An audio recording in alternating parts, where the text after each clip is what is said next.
In the Garden of Gethsemane, we see an important example of how to pray when we are honestly just torn apart.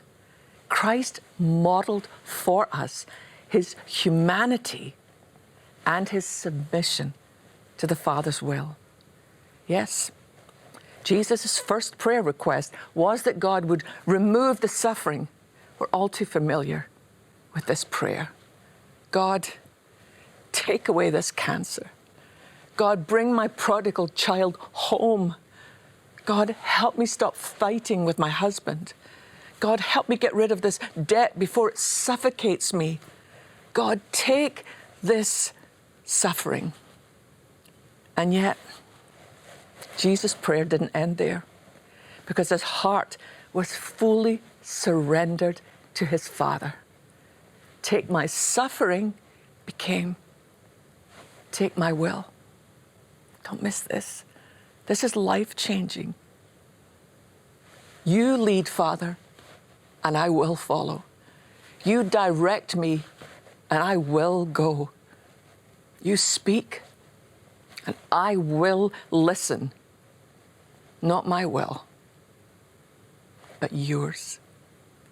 He, Jesus, humbled himself in obedience to God, Philippians 2:8 says, and died a criminal's death on a cross.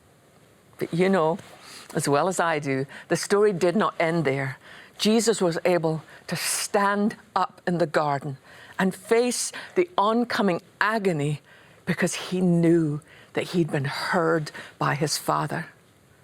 My prayer for you is that you will be able to stand up in faith, knowing without a shadow of a doubt that you have been heard. Because of what Jesus went on to face following his time in the Garden of Gethsemane, brutal death on a Roman cross, burial as a common criminal, beautiful resurrection 3 days later, we can declare ease over all disease today.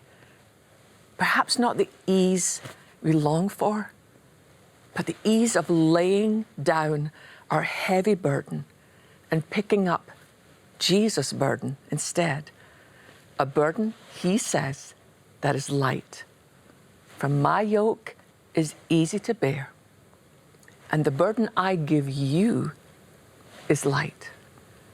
You know, so often when we speak about healing, we automatically think of physical healing.